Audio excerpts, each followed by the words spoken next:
Ya, kemarin saya sudah mengirimkan WA sebagai nas kita untuk kita belajar bersama-sama di Filemon ya, Filemon pasal 1 ya, pasal 1.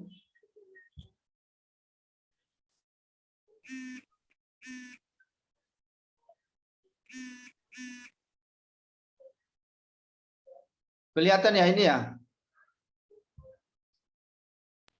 Kelihatan, Pak. Ya. Ya. Pak. Ya, oke, selesai, Pak. Bagaimana? Pak. Filemon ya, Filemon pasal 1 ayat 8 sampai 17. Bagaimana itu? Tolong apa enggak dengar?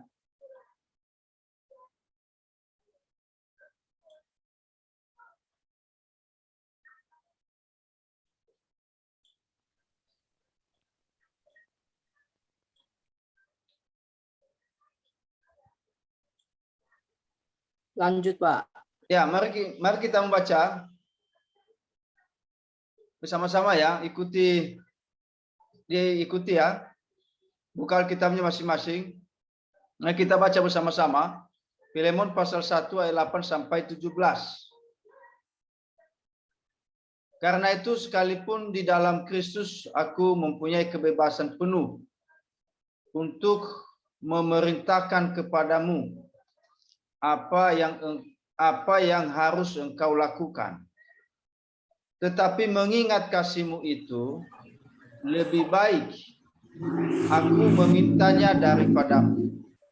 Aku Paulus yang sudah menjadi tua, lagi pula sekarang dipenjarakan karena Kristus Yesus, mengajukan permintaan kepadamu mengenai anakku yang kudapat selagi aku dalam penjara, yakni Onesimus. Dahulu memang dia tidak berguna bagimu, tetapi sekarang sangat berguna, baik bagimu maupun bagiku. Dia kusuruh kembali kepadamu, yaitu buah hatiku. Sebenarnya aku mau menahan dia di sini sebagai gantimu. Untuk melayani aku selama aku di penjara karena Injil. Tetapi tanpa persetujuanmu, aku tidak mau berbuat sesuatu. Supaya yang baik itu jangan engkau lakukan seolah-olah dengan paksa, melainkan dengan sukarela. Sebab mungkin karena itulah dia dipisahkan sejenak daripadamu, supaya engkau dapat menerimanya untuk selama-lamanya. Bukan lagi sebagai hamba, melainkan lebih daripada hamba, yaitu sebagai saudara yang terkasih. Bagiku sudah demikian, apalagi bagimu, baik secara manusia maupun di dalam Tuhan. Kalau engkau menganggap aku saudaramu seiman, terimalah dia seperti aku sendiri. Nah, di sini saya sudah membuat struktur komposisi daripada Filemon tadi ya, pasal 1 ayat 8 sampai 17. Nah, yang kita pelajari sekarang ini adalah kitab Filemon. Minggu lalu kita sudah belajar mengenai kitab Galatia. Jadi Paulus menulis surat kepada jemaat Galatia. Lalu sekarang kita melihat surat Paulus secara pribadi yang ditujukan kepada Filemon. Nah, sekilas kita memahami bahwa Filemon ini merupakan buah pertobatan daripada pelayanan kemungkinan Paulus yang ada di Kolose. Nah, Filemon ini memiliki budak yang namanya adalah Onesimus. Nah, Onesimus ini melakukan sebuah kejahatan yang merugikan. Ya, katakan saja bahwa Onesimus ini sebagai budak dari Filemon mencuri di tempatnya Filemon. Lalu kemudian Onesimus ini melarikan diri, lalu kemudian Filemon melaporkan di polisi. Akhirnya Onesimus ditangkap, lalu dipenjara di Efesus. Nah, pada saat itu juga Paulus berada di Efesus sedang dalam penjara karena Injil. Artinya adalah Paulus dan Onesimus bersama-sama di dalam penjara di Efesus. Lalu kemudian, Paulus dan Onesimus bersama-sama di penjara di Efesus. Lalu kemudian Paulus menginjili Onesimus sehingga Onesimus bertobat dan menjadi orang Kristen. Nah, dari situlah maka Paulus mengirim surat kepada Filemon. Apa dan bagaimana isi daripada surat Paulus kepada Filemon?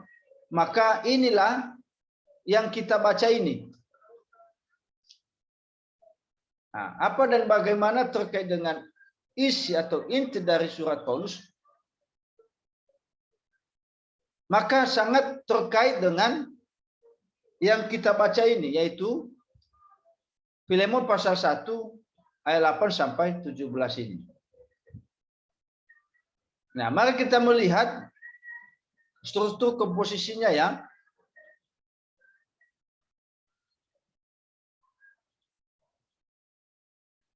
Nah, dimulai dengan ayat 8. Yaitu dengan ungkapan karena itu.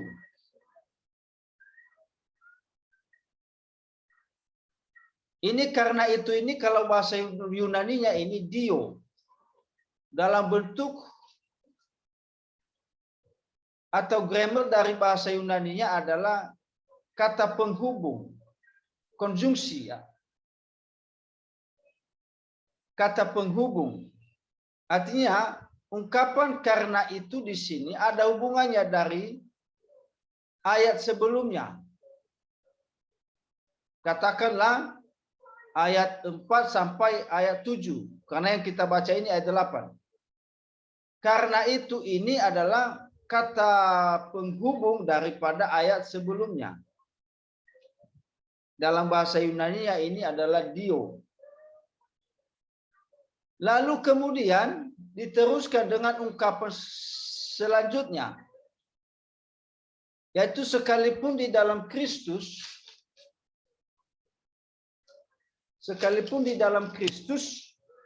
aku mempunyai kebebasan penuh untuk ya. Jadi dilanjutkannya dengan kalimat selanjutnya, sekalipun di dalam Kristus aku mempunyai kebebasan penuh. Jadi Paulus di sini mengungkapkan sebuah haknya dalam memerintah. Nah, berkaitan karena dia ada di dalam Kristus. Ya, sekalipun di dalam Kristus aku mempunyai kebebasan penuh. Untuk apa? Nah, diteruskan di ayat 8 tadi, untuk memerintah.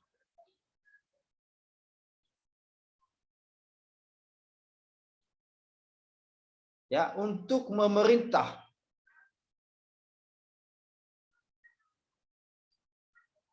Sekalipun di dalam Kristus aku mempunyai kebebasan penuh untuk memerintah kepadamu apa yang harus engkau lakukan. Bagian ini menunjukkan bahwa Paulus sesungguhnya memiliki kebebasan untuk memerintah. Kepada siapa? Kepadamu, kepada Filemon.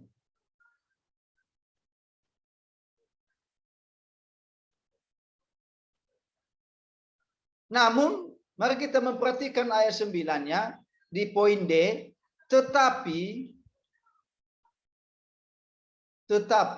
mengingat kasihmu itu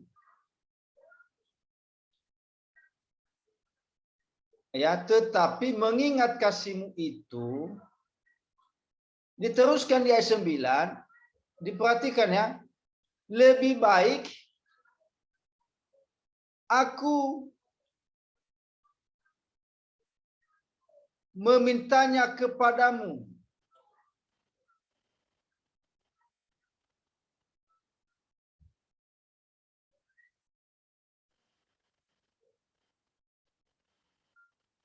Lebih baik aku memintanya kepadamu.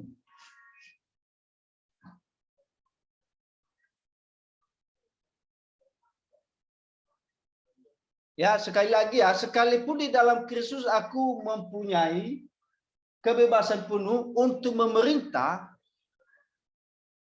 kepadamu apa yang harus engkau lakukan, tetapi mengingat kasihmu itu, lebih baik aku memintanya kepadamu.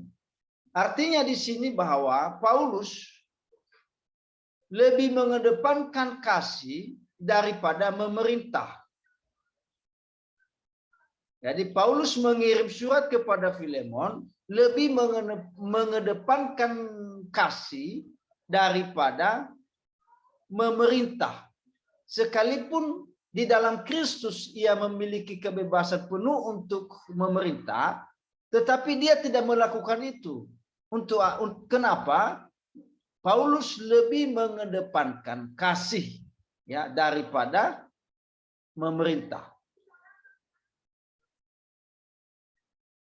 Nah, kemudian di ayat 8 ini nama Paulus belum secara eksplisit dinyatakan atau ditulis. Hanya di ayat 8 hanya menulis aku saja, aku. Belum secara eksplisit menyatakan siapa aku itu. Baru kemudian di ayat 9 baru secara eksplisit menyatakan dirinya. Aku Paulus. Artinya aku yang ada di ayat 8 ini adalah Paulus. Aku Paulus.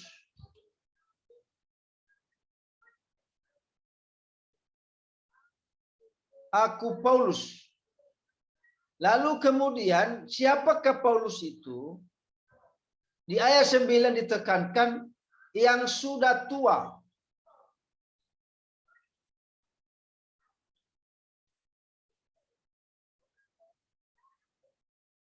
Lalu kemudian siapakah Paulus itu? Dijelaskan lagi di ayat 9 selanjutnya. Lagi pula sekarang menjadi seorang tahanan. Berarti di sini bahwa Paulus sedang berada di dalam tahanan.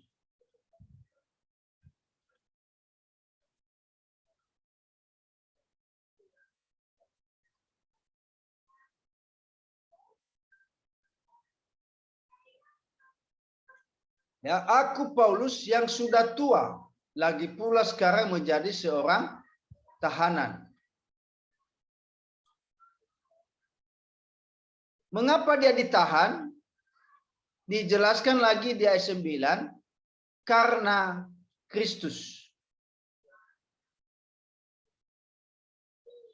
Jadi aku Paulus yang sudah tua, lagi pula sekarang menjadi seorang tahanan karena Kristus. Nanti karena Kristus itu ada paralelnya di ayat 13 ya. Ada nanti, kita lihat nanti ini. Lalu penjelasan Paulus selanjutnya berkaitan dengan ayat 8. Ya, di poin D tadi, di poin C tadi, lebih baik aku memintanya kepadamu.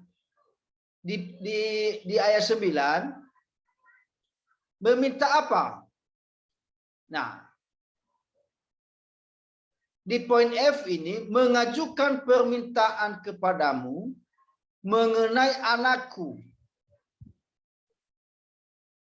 Ya, sekali lagi lebih di ayat 9 tadi, mari kita perhatikan ini ya, di ayat 9 ini.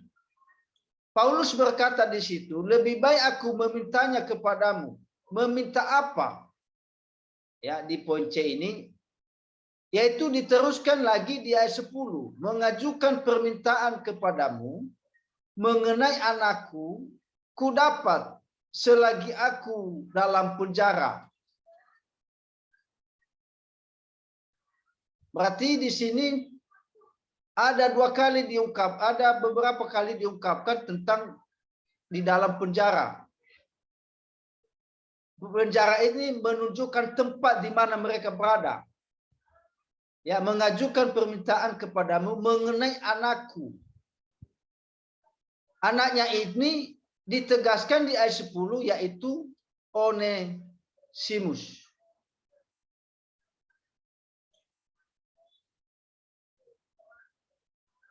Anakku di sini bukan anaknya hasil daripada biologisnya ya, tapi anak di sini menunjukkan dia sebagai anak rohaninya, hasil dari pelayanan daripada Paulus selama dia di penjara. Akibat dari pertobatan Onesimus, maka Paulus menyebutnya sebagai anak. Ya, anakku. Mengajukan permintaan kepadamu mengenai anakku, ku dapat selagi aku dalam penjara, yakni Onesimus.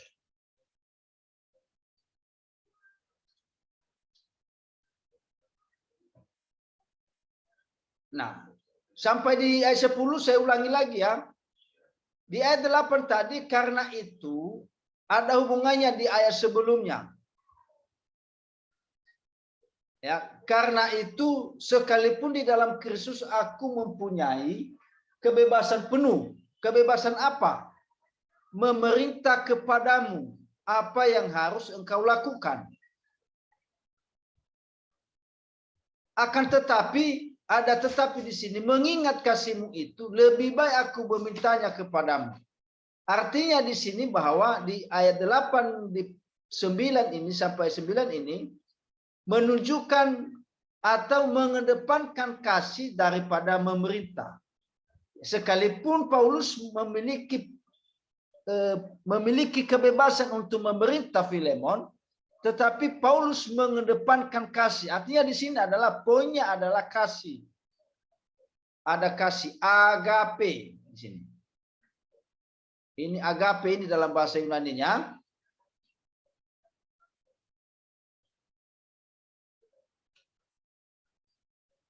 Kasih, agape. Tetapi mengingat kasihmu itu lebih baik aku memintanya.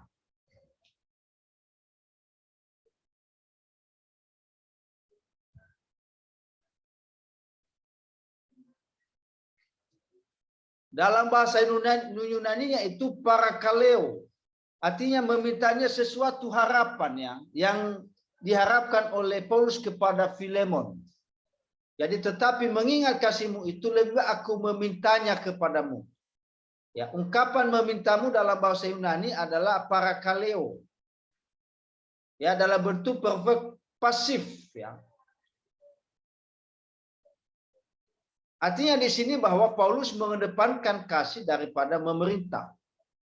Lalu kemudian di ayat 9, Paulus menyatakan dirinya secara eksplisit. Aku Paulus yang sudah tua, lagi pula sekarang seorang tahanan. Karena Kristus. Jadi Paulus dipenjara karena Kristus. Ya, bukan karena kejahatan yang dilakukannya. Tetapi dia dipenjara karena Kristus. Mengapa karena Kristus? Karena memberitakan Injil. Menyampaikan kabar baik. Menyampaikan keselamatan bagi orang lain. Lalu apa harapan Paulus terkait dengan suratnya ini yang ada hubungannya di ayat 9 tadi? Lebih baik aku memintanya kepadamu, yaitu mengajukan permintaan kepadamu mengenai anakku.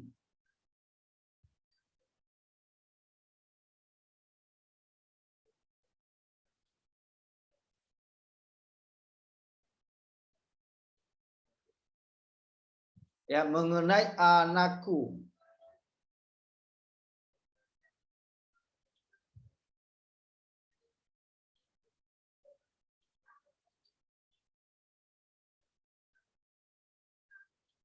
Ya, mengenai anakku.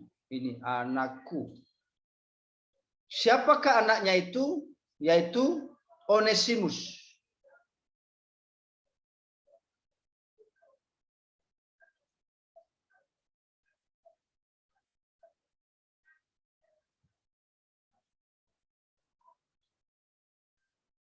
Onesimus. Ini di bawah ya. Onesimus.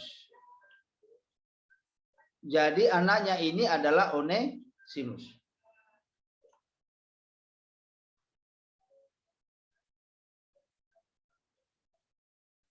Nah, kemudian siapakah Onesimus ini? Onesimus ini dijelaskan di ayat 11. Dahulu memang dia tidak berguna bagimu. Nah, di sini ada hubungannya dengan keberadaan Onesimus sebelumnya, yaitu sebagai budak daripada Filemon. Nah, dikatakan budak tentu orang yang tidak berguna bagimu, walaupun sebenarnya kalau dikatakan budak kan seorang pekerja ya, tetapi secara peranan sosial maka dia tidak berguna. Kendati sebenarnya dia budak bekerja untuk Filemon. Apalagi ketika Onesimus sudah melakukan kejahatan, maka benar-benar dia tidak berguna bagi Filemon lagi, sehingga dia melarikan diri dan di penjara di Efesus.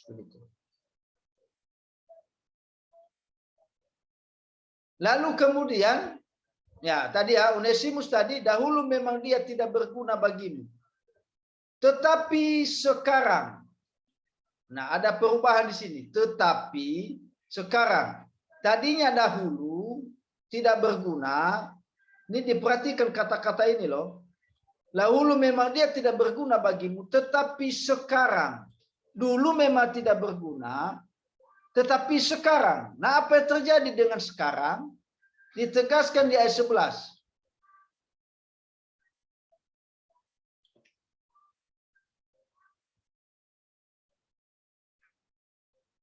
Sangat berguna baik bagimu maupun bagiku.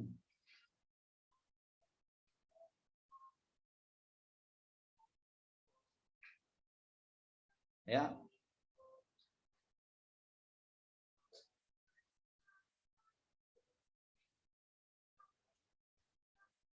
Dahulu memang dia tidak berguna bagimu, dia 11, tetapi sekarang sangat berguna baik bagimu maupun bagiku.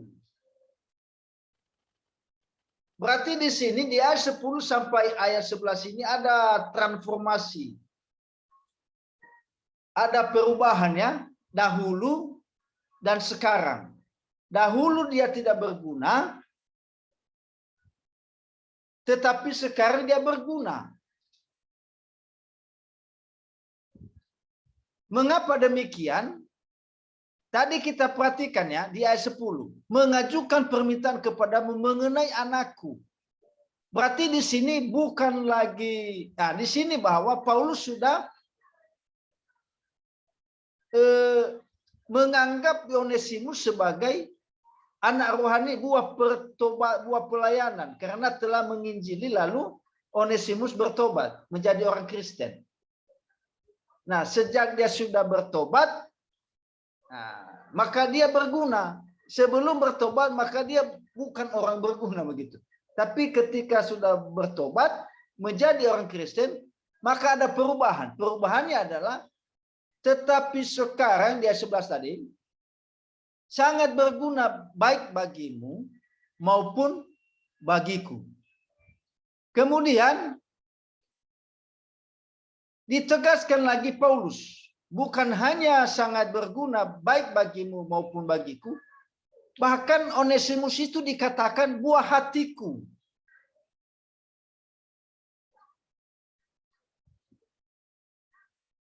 Ini ya.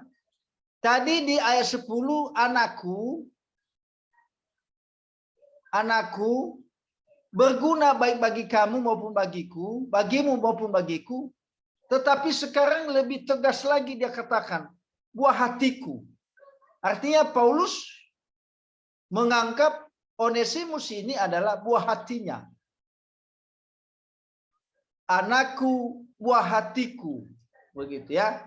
Kalau kita mau gabungkan kalimat di ayat 10, 11, 12 ya, ayat 12 ini. Anakku dan buah hatiku. Jadi dalam hal ini betul-betul bahwa Onesimus ini sudah ada perubahan secara signifikan ya. Dan Paulus dengan tidak segan-segan mengatakan bahwa Onesimus itu anaknya. Bahkan dia katakan buah hatiku. Dapat dikatakan ya bisa diibaratkan bahwa seperti anaknya begitu ya. Bisa diibaratkan ya, walaupun bukan anak secara biologis. Katakan saja dia berkata anakku, buah hatiku begitu. Berarti dia menyayangi Onesimus ini. Paulus ini menyayangi, mengasihi Onesimus ini. Buktinya apa? Dengan ungkapan-ungkapan yang begitu menarik ya. Anakku, berguna bagiku, dan dia adalah buah hatiku. Lalu kemudian kusuruh kembali kepadamu. Artinya Paulus menyuruh kembali Onesimus kepada Filemon. Nah, ini yang dikatakan tadi di ayat 9. Perhatikan dari atas, kita mengulang dari atas ya. Lebih baik aku memintanya kepadamu, mengajukan permintaan kepadamu mengenai anakku, kudapat selagi aku dalam penjara, yakni Onesimus, kusuruh kembali kepadamu. Jadi poin C, poin F memiliki kelanjutan.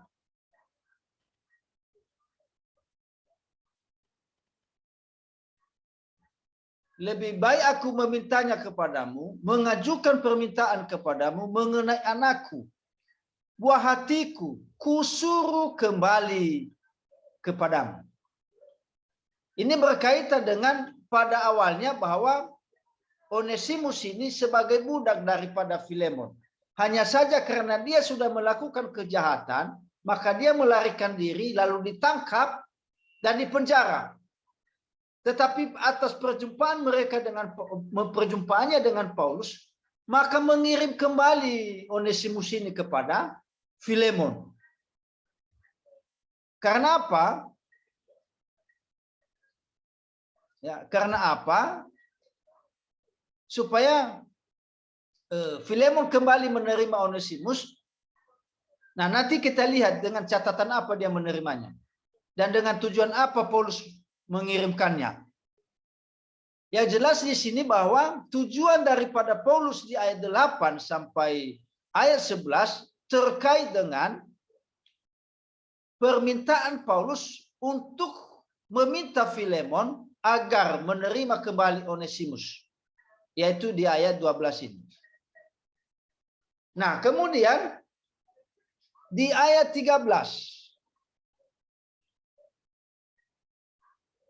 Sebenarnya, ya ada ungkapan sebenarnya, aku menahan dia di sini sebagai gantimu untuk melayani aku selama aku di penjara.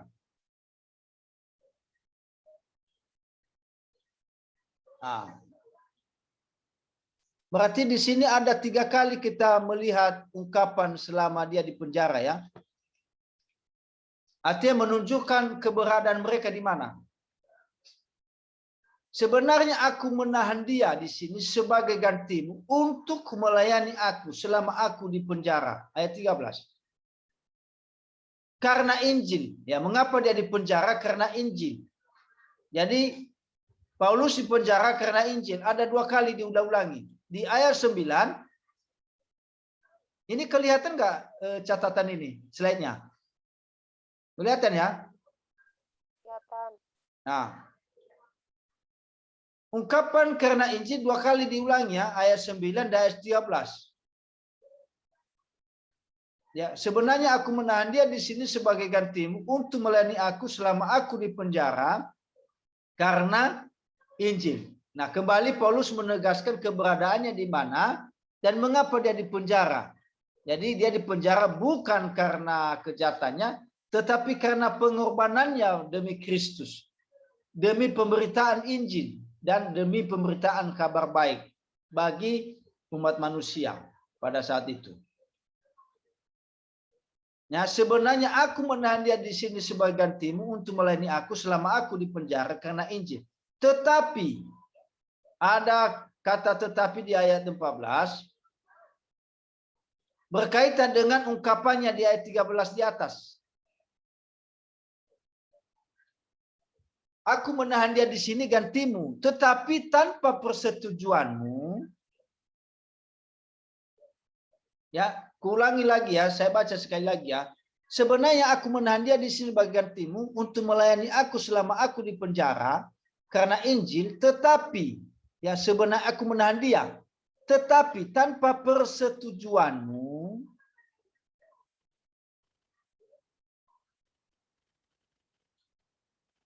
Tetapi tanpa persetujuanmu. Nah, tidak mau berbuat sesuatu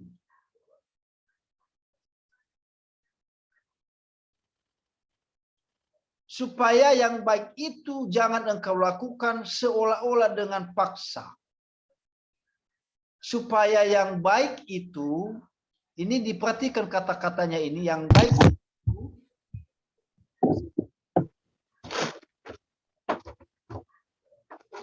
jangan engkau lakukan seolah-olah dengan paksa. Artinya di sini yang baik jangan dilakukan dengan paksa. Nah, ditegaskan lagi di ayat 14, melainkan dengan sukarela.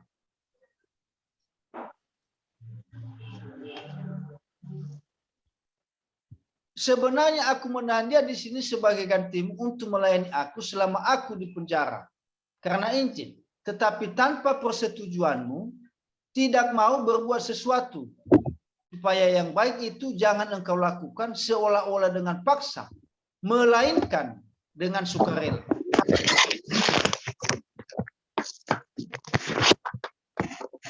Jadi Paulus di sini menunjukkan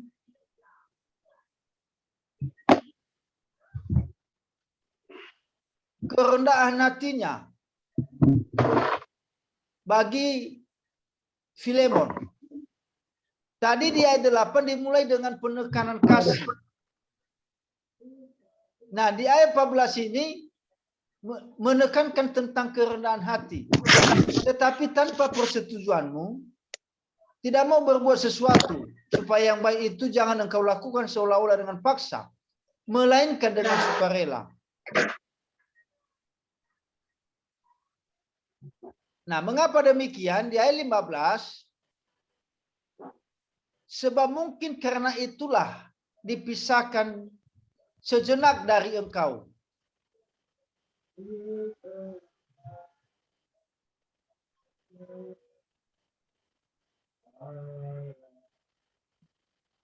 Ya, di ayat 15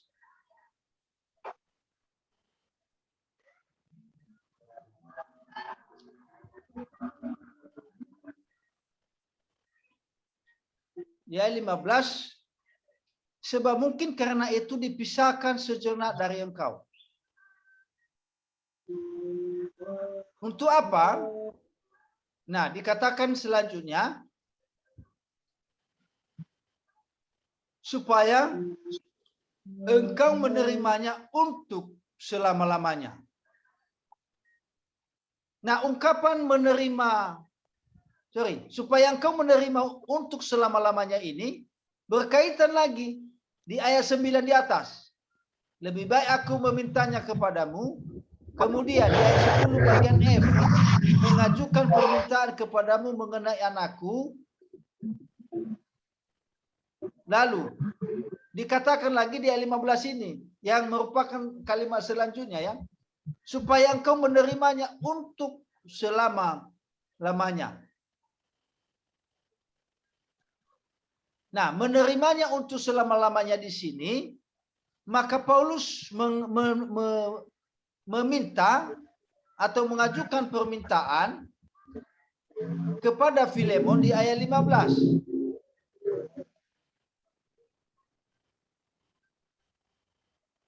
Bukan lagi sebagai budak, melainkan lebih daripada budak. Jadi permintaan Paulus yang dia ajukan kepada Filemon untuk menerima selama-lamanya Onesimus bukan lagi sebagai budak. Perhatikan kata-katanya ya, melainkan lebih daripada budak. Ya, permintaan dia bilang tadi, permintaan Paulus terkait dengan anaknya Onesimus untuk menerima untuk selama-lamanya bukan lagi sebagai budak, melainkan lebih daripada budak. Apa itu? Ditekankan di ayat 16. Sebagai saudara seiman yang terkasih. Jadi permintaan Paulus kepada Filemon terkait dengan anaknya Onesimus supaya diterima untuk selama-lamanya bukan sebagai budak, melainkan lebih daripada budak, yaitu di ayat 16 sebagai saudara seiman yang terkasih. Nah, kemudian di ayat 16, lanjutan lagi 16 ini,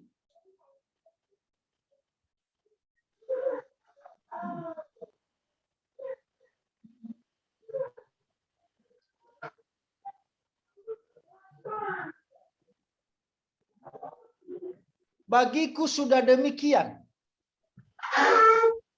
apalagi bagi. Artinya bahwa Paulus ini sudah menerima Onesimus sebagai saudara terkasih. Di ayat 16 tadi di atas. Jadi Paulus menegaskan bahwa Onesimus ini bagiku bukan budak. Seperti yang engkau ada budak, yang engkau anggap budak. Tetapi dia ini adalah saudara terkasih, seiman yang terkasih. Ya, bagiku sudah demikian. Apa itu? Bahwa Paulus menganggap Onesimus sebagai saudara seiman yang terkasih. Apalagi bagimu. Berarti kalau Paulus sudah menganggap Onesimus sebagai saudara seiman, apalagi bagimu, anggaplah dia juga sebagai saudara seiman yang terkasih, bukan budak, bukan juga orang yang melarikan diri yang melakukan kejahatan, tetapi anggaplah dia sebagai saudara seiman yang terkasih. Mengapa demikian? Ditegaskan lagi di ayat 16, baik secara manusia maupun di dalam Tuhan. Jadi Paulus menegaskan bahwa anggaplah Onesimus itu sebagai saudara seiman yang terkasih, baik secara manusia maupun di dalam Tuhan. Jadi anggap dia saudara seiman anggaplah dia sebagai saudara seiman yang terkasih dalam secara manusia dan juga secara atau maupun di dalam Tuhan. Kalau di ayat 17 dia tekankan, kalau engkau menganggap aku saudaramu seiman, terimalah dia sebagai aku, seperti aku sendiri. Nah, teman-teman, jadi inti daripada surat Paulus kepada Filemon ini, supaya yaitu meminta kepada Filemon supaya menerima Onesimus untuk selama-lamanya, bukan sebagai budak, tetapi sebagai saudara seiman yang terkasih, baik secara manusia maupun di dalam Tuhan. Nah, itu gambaran mengenai struktur ya, komposisi daripada Filemon pasal 1 ayat 8 sampai 17 ini.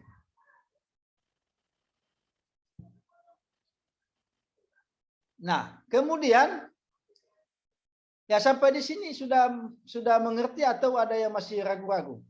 Silakan.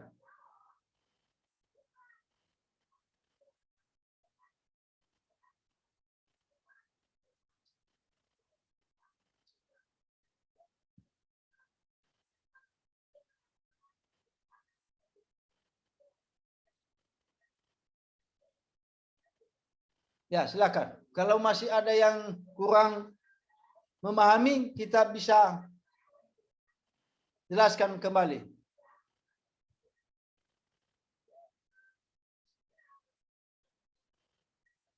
Bagaimana?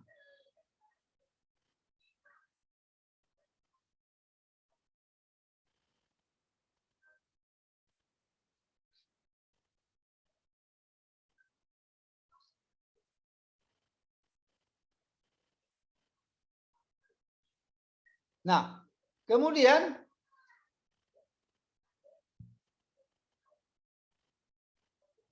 berkaitan dengan ayat 10 ini sampai ayat 17, ini semua ditujukan untuk Filemon.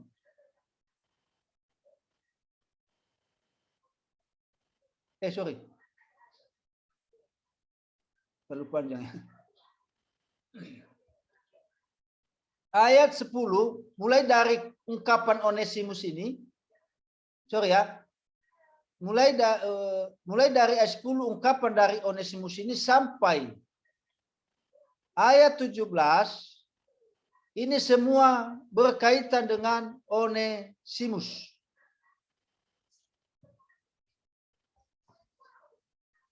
Begitu ya penggolongannya ya, pembagiannya. Walaupun nanti kita bagi-bagi lagi. Nah, sedangkan ayat 8 sampai ayat 10 yang di sini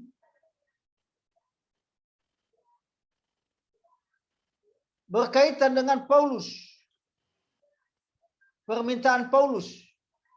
Nah, permintaan Paulus ini ditujukan di ayat 10 sampai 17 mengenai Onesimus.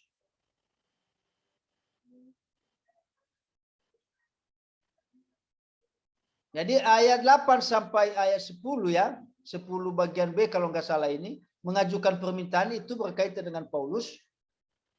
Permintaan Paulus terkait dengan ayat 10 sampai ayat 17 tentang Onesimus.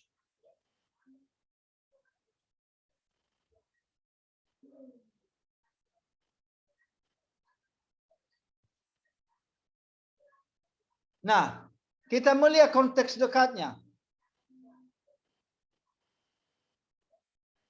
Konteks dekat daripada Filemon pasal 1 ayat 8 sampai 17 ini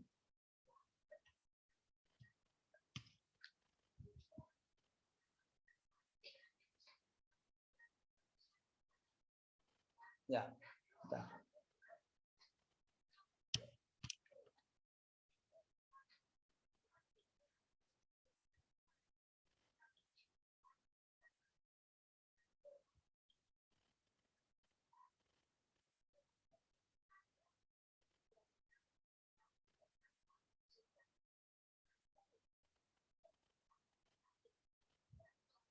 Ya.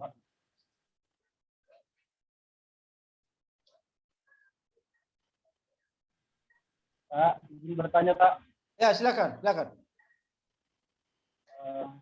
saya Hermanto mau bertanya mengenai hubungan Paulus dengan Filemon, Pak. Ya. Filemon ini di ayat 19 sebagai hamba. sebagai hamba di sini, Filemon ini hamba seperti apa, Pak? Apa hamba yang membantu Paulus atau hamba sebagai pelayan itu, menyampaikan Injil? Ya, Pak. Ya, ya. Mohon maaf, saya kurang dengar. Coba diulangi sekali lagi.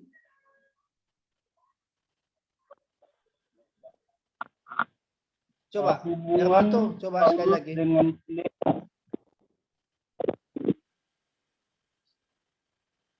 ya, silakan. Pak. Ya. Saya bertanya mengenai hubungan Filemon dengan Paulus, Pak. Di ayat 16, Filemon ini disebut sebagai hamba. Saya bertanya, hamba Filemon ini sebagai hamba dalam arti apa, Pak? Apa hamba yang membantu Paulus dalam penginjilan, atau hamba yang melayani yang membantu Paulus semua pekerjaannya, begitu, Pak?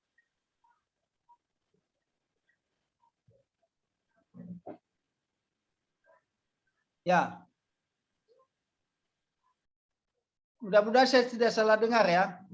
Dan kalau saya salah dengar nanti tolong diluruskan pertanyaan karena suara Hermanto kurang tajam, kurang kedengaran dari saya ya. Jadi pertanyaannya adalah mengenai hamba ya tadi ya, 16 ya. Bukan lagi sebagai budak, melainkan lebih daripada budak atau hamba. Begitu ya? Begitukah? Oh, bukan, Pak, bukan. Menurut saya, Pak, mengenai Filemon ini, Pak, Filemon ini dia ini hamba sebagai apa, Pak? Hamba, apakah dia hamba membantu Paulus memberitakan Injil atau membantu semua kegiatan Paulus gitu, Pak? Oh, ya, ya, ya. Ya. Ya, maksudnya di sini bahwa hamba, budak daripada Filemon, bukan budak daripada Paulus. Karena sebelumnya dia ini adalah budak daripada Filemon. Lalu karena dia melakukan kejahatan, ya karena dia melakukan kejahatan atau melakukan pencurian lah katakan demikian, maka dia melarikan diri. Nah sehingga Filemon melaporkannya, maka Onesimus ditangkap dan dipenjara di Efesus. Lalu kemudian di sana juga ada Paulus berada di penjara karena Injil. Artinya Paulus dan Onesimus bersama-sama di dalam penjara. Nah, maka Paulus menginjili Onesimus, nah sehingga Onesimus bertobat dan menjadi orang Kristen. Nah, di sini adalah hamba budak ya, budak dari Filemon sebelumnya. Bukan budak daripada Paulus. Nah, sedangkan ketika bertemu dengan Paulus di penjara. Nah, penjara dan dia ditangkap, dia penjara dan dia diinjil oleh Paulus di penjara, maka dia bertobat dan menjadi orang Kristen.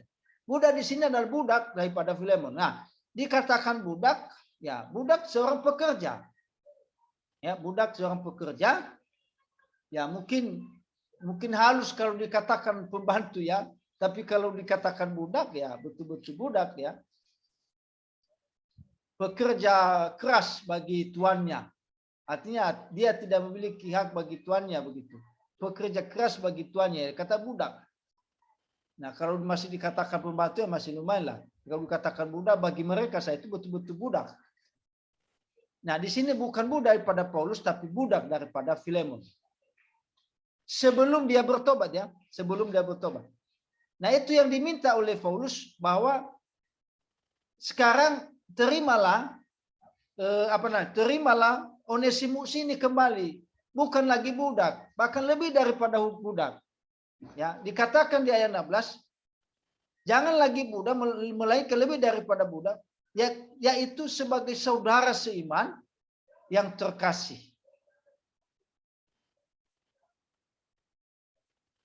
Nah, begitu kira-kira Hermanto yang saya tangkap dari penjelasan dari pertanyaanmu ya.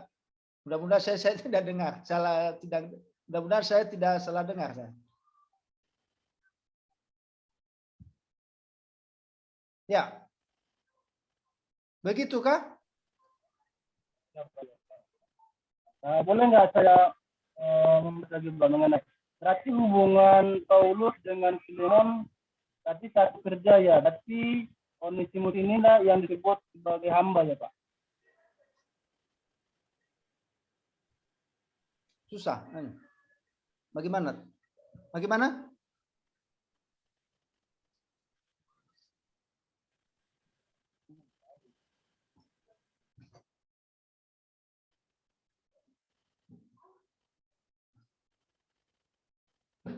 Ya, ulangi sekali lagi. Mohon maaf ini.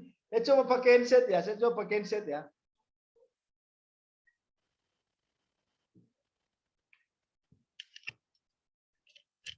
Oke Pak, udah ngerti Pak. Ya.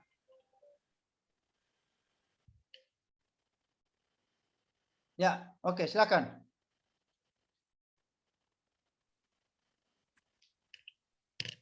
Ya, silakan Hermanto, ulangi.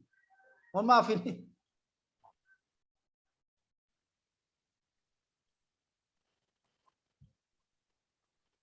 Ya, silakan. Saya udah ngerti Pak. Cuma saya menempatkan ini Pak, memastikan mengenai hubungan sama Filemon. Jadi Paulus ini berarti hubungannya sama Filemon satu kerja sebagai penginjil dan Onesimus ini yang disebut sebagai hamba ya Pak. Ya, ya, ya. Oke Pak, oke.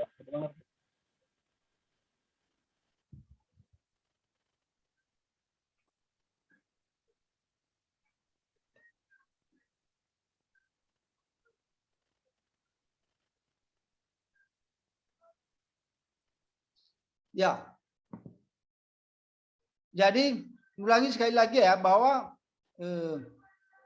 Filemon memiliki budak, yaitu Onesimus. Lalu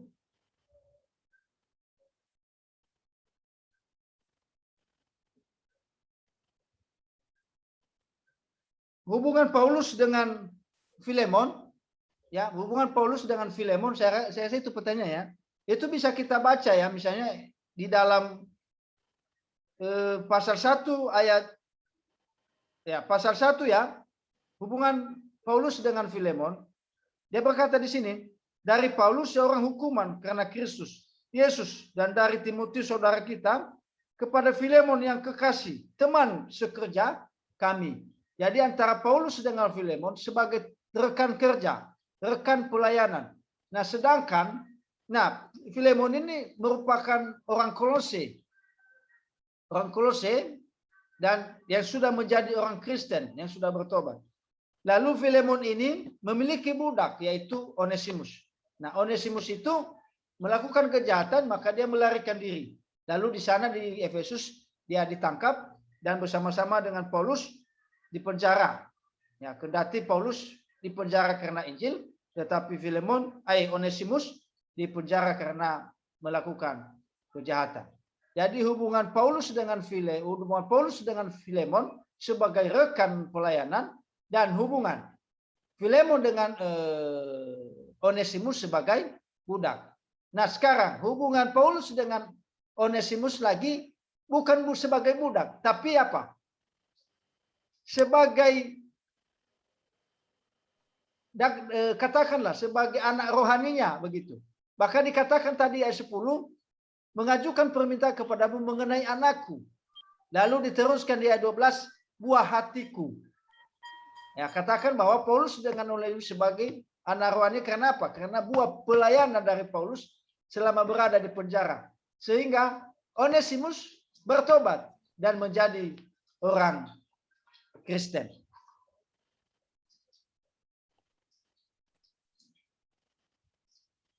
Ya. Begitu ya, Hermanto ya. Nah, kemudian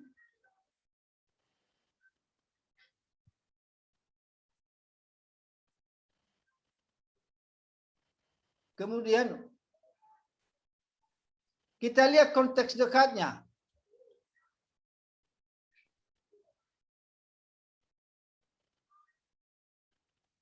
Konteks dekat daripada Filemon pasal 1 ayat 8 sampai 17 tadi.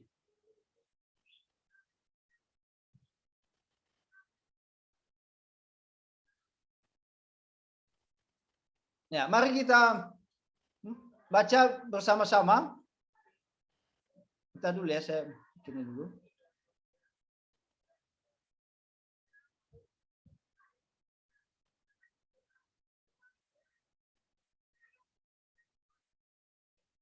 Ya. Kita baca bersama-sama ayat konteks jauh ini ya. Maaf.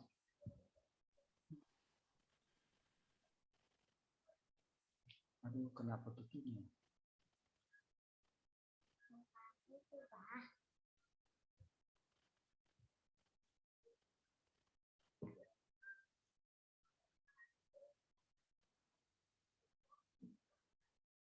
Ya, konteks dekat dari Filemon pasal 1 ayat 8 sampai 17 tadi, yaitu Filemon pasal 1 ayat 4 sampai 7.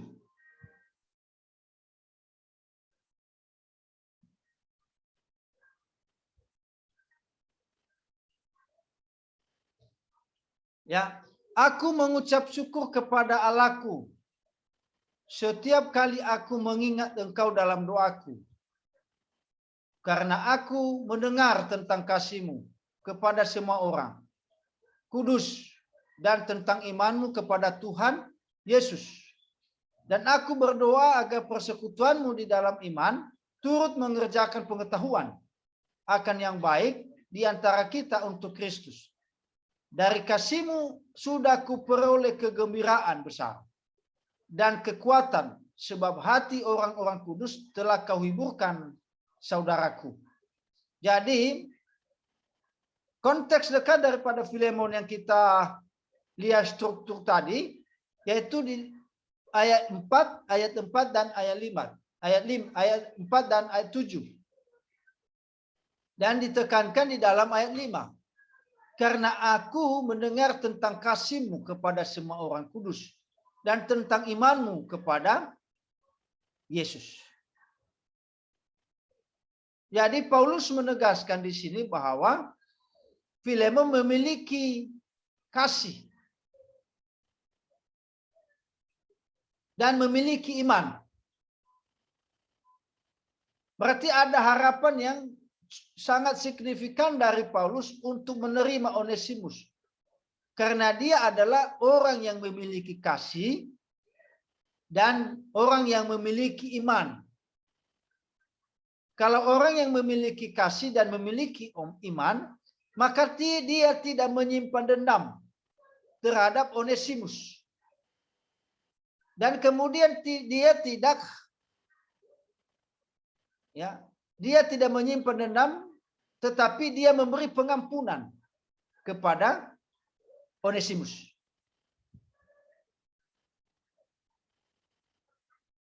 Jadi hubungannya adalah di ayat 5 ini. Karena aku mendengar tentang kasih-Mu kepada semua orang kudus dan tentang iman-Mu kepada Yesus. Jadi Paulus menunjukkan bahwa Filemon memiliki kasih dan memiliki iman. Nah, sehingga Paulus memiliki ekspektasi, memiliki harapan. Karena apa? Karena Filemon memiliki kasih dan memiliki iman. Itu sebabnya pasti dalam pandangan Paulus, pasti Filemon ini menerima Onesimus tanpa membalas kejahatan yang dilakukan Onesimus, tanpa menyimpan dendam, tetapi memberikan pengampunan agar Filemon kembali menerima Onesimus, bukan lagi sebagai budak, bahkan melebihi sebagai budak, bahkan dikatakan sebagai saudara seiman yang terkasih. Jadi artinya bahwa tidak ada lagi jarak antara Onesimus dengan Filemon. Bukan budak tetapi sebagai saudara yang terkasih di dalam Kristus. Nah, ini konteks dekatnya di pasal 1 ayat 4 dan 7. Tadi yang kita bentuk struktur itu adalah ayat 8 sampai ayat 17.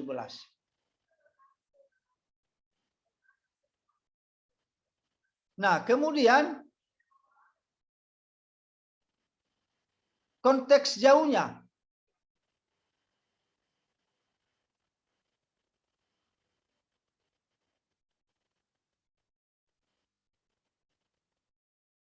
Nah, kita baca Filemon pasal 1 ayat 20 sampai 22. Jadi konteks jauhnya itu kan setelah daripada nas yang kita baca tadi ya. Atau katakanlah nas yang telah kita tafsir tadi. Setelah. Jadi ayat 20 sampai ayat 22. Dikatakan kita baca, aku Paulus menjaminnya dengan tulisan tanganku sendiri. Aku akan membayarnya agar jangan kukatakan, tanggungkanlah semuanya itu kepadaku. Karena engkau berhutang padaku, yaitu dirimu sendiri. Ya saudaraku, semoga engkau berguna bagiku di dalam Tuhan. Hiburkanlah hatiku di dalam Kristus. Dengan percaya kepada ketaatanmu, kutuliskan ini kepadamu. Aku tahu lebih daripada permintaanku ini akan kulakukan. Dalam pada itu bersedialah juga memberi tumpangan kepadaku. Karena aku harap oleh doamu, aku akan dikembalikan kepadamu. Nah, di sini maka Paulus mengharapkan kepada Filemon supaya Filemon menerima Onesimus.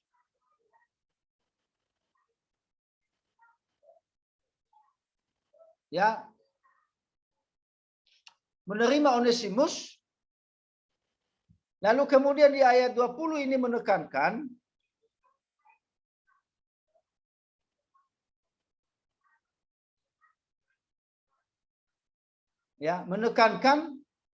aku Paulus menjaminnya dengan tulisan tanganku ini.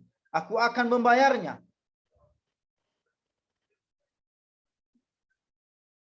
Ya, aku akan membayarnya dan kemudian mengharapkan agar menerima Onesimus sebagai bentuk menghibur hati Paulus selama berada di dalam penjara. Lalu dia tekankan di ayat 21, dengan percaya kepada ketaatanmu, kutuliskan ini kepadamu. Aku tahu lebih daripada permintaanku ini akan kulakukan. Dalam pada itu bersedialah juga memberi tumpangan kepadaku. Karena aku harap oleh doamu, aku akan dikembalikan kepadamu.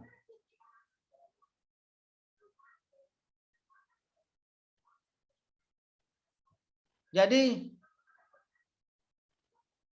konteks jauh ini berkaitan dengan harapan yang pasti agar hati Paulus terhibur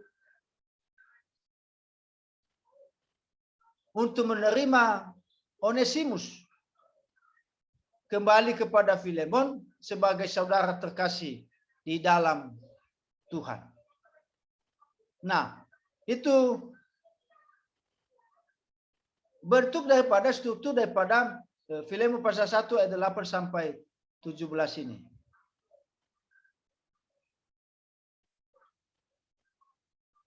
Jadi mohon kepada teman-teman memperhatikan ini, dan kalau misalnya ada yang masih ragu-ragu silakan dipertanyakan. Mungkin tadi agak terganggu jaringan sehingga suaranya kurang jelas, mungkin sudah bagus lagi, silakan bertanya. Kalau masih belum memahami bentuk strukturnya, kita bisa jelaskan sekali lagi. Kalau belum.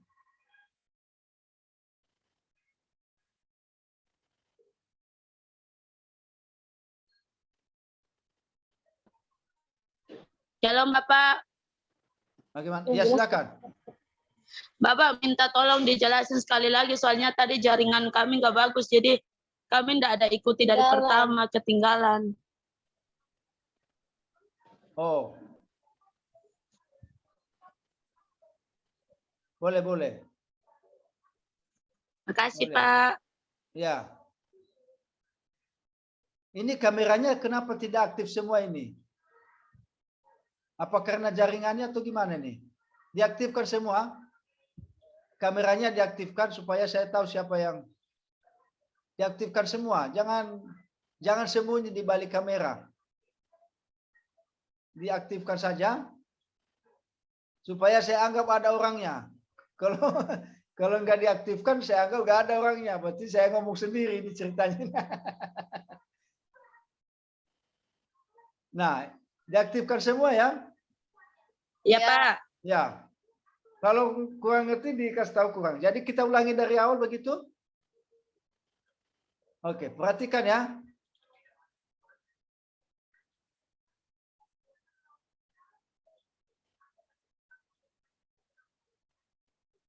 Dimulai dari sini.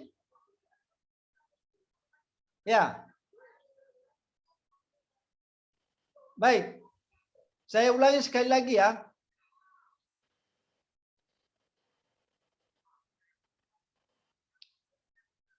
Yang kita tafsir adalah Filemon pasal 1 ayat 8 sampai 17.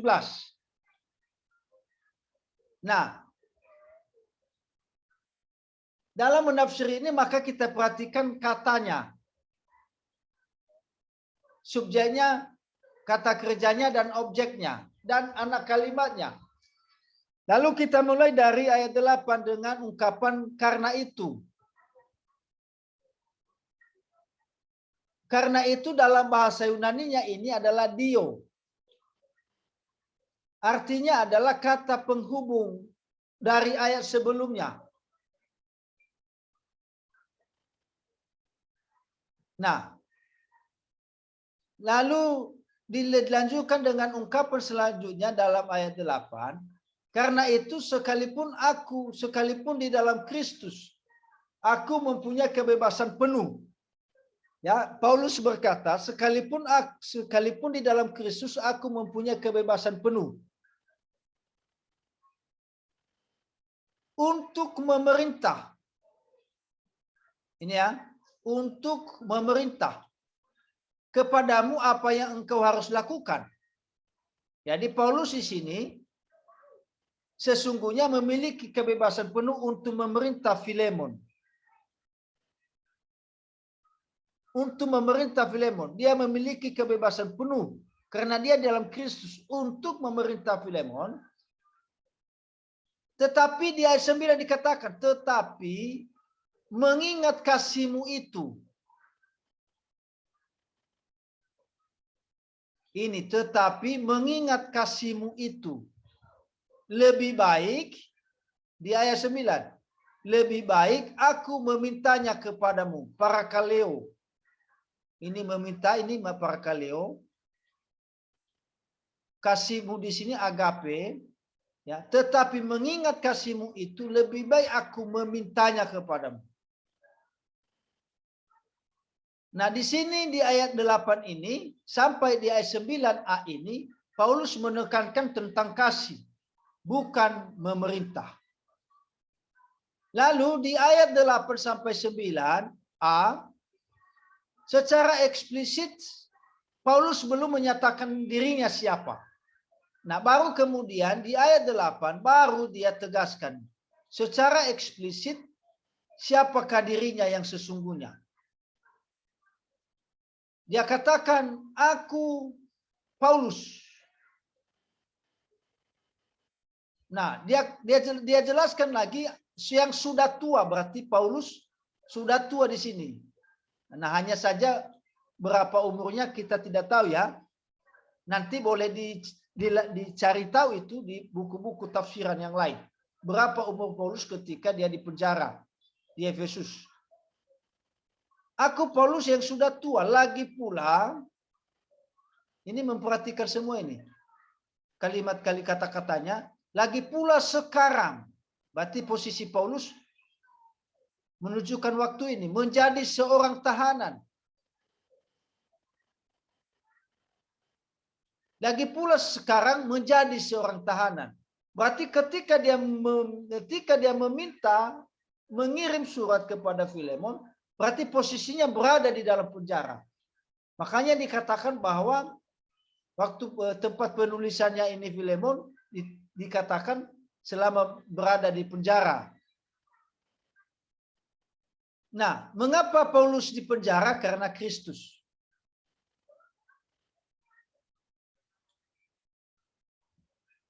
Jadi Paulus di penjara karena Kristus. Bukan karena kejahatannya. Ya, bukan karena kejahatannya, tetapi dia di penjara karena Kristus. Mengapa Kristus? Karena pemberitaan Injil, penyampaian kabar baik dan keselamatan. Nah, kemudian di ayat 10, sebagai lanjutan daripada permintaannya di ayat 9 tadi. Di ayat 10 sebagai lanjutan, di ayat 9 tadi, lebih baik aku memintanya kepadamu. Di ayat 9 ini, coba perhatikan tanda panah khususnya ini ya. Ada hubungannya di ayat 10. Mengajukan permintaan kepadamu. Ini garis-garis saya ini kelihatan nggak? Kelihatan, Pak. Kelihatan? Bisa diikuti ya? Nah, mengajukan permintaan kepadamu mengenai anakku.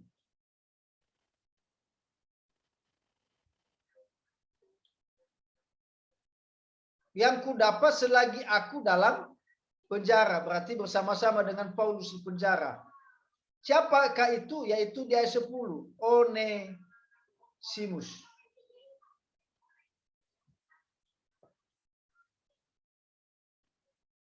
Jadi mengajukan permintaan kepadamu mengenai anakku. Yang kudapat selagi aku dalam penjara. Yaitu Onesimus.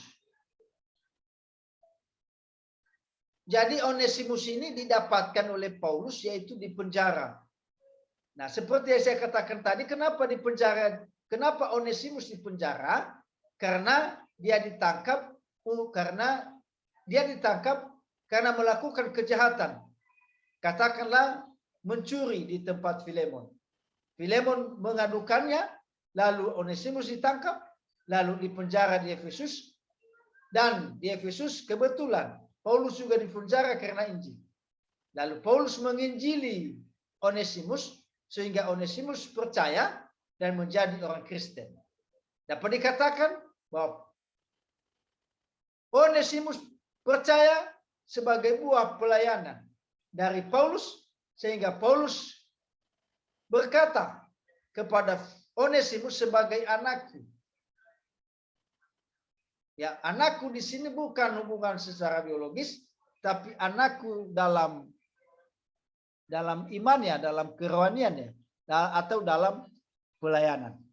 Nah, kemudian di ayat 10, Onesimus, siapakah Onesimus ini? Nah, di ayat 11 dijelaskan. Dahulu memang dia tidak berguna bagimu. Bagi siapa? Bagi Filemon. Dahulu Onesimus ini tidak berguna bagi Filemon. Bukan hanya saja sebagai budak, tetapi sebagai orang yang melakukan kejahatan. Tetapi sekarang berarti ada perubahan. Dahulu memang dia tidak berguna bagimu, tetapi sekarang ya, Paulus menegaskan tentang eksistensi atau keberadaan daripada Onesimus. Tetapi sekarang di ayat 11 kemudian sangat berguna baik bagimu maupun bagiku. Dahulu dia tidak berguna bagimu, tetapi sekarang sangat berguna baik bagimu maupun bagiku. Kenapa? Karena ada transformasi di sini. Ada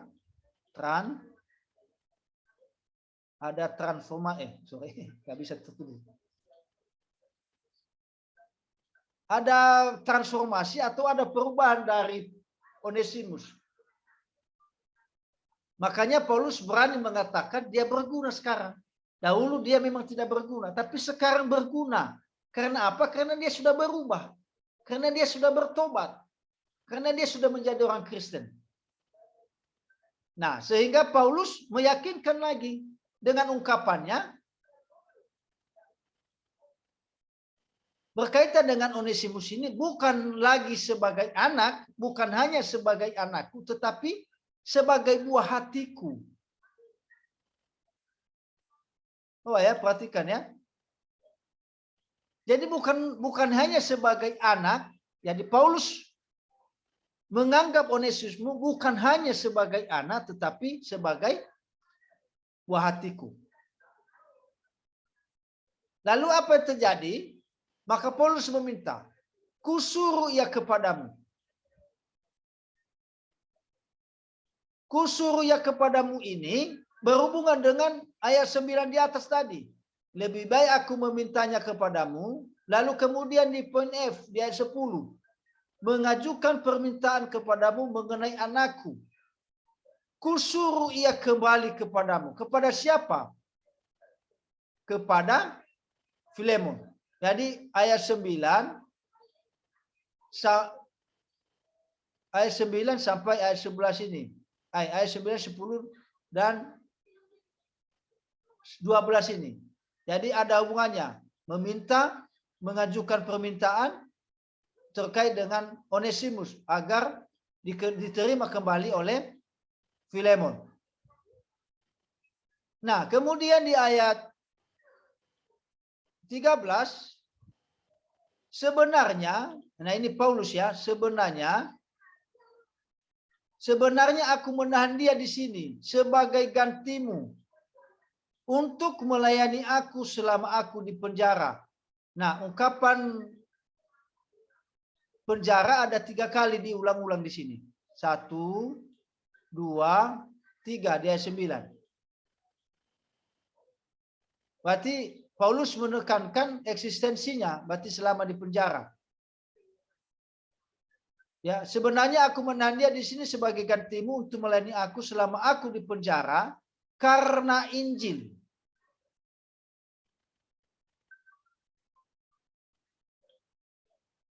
Nah, ada 2 kali diulang-ulang karena Injil ya, karena Kristus yang pertama dan karena Injil yang kedua ini.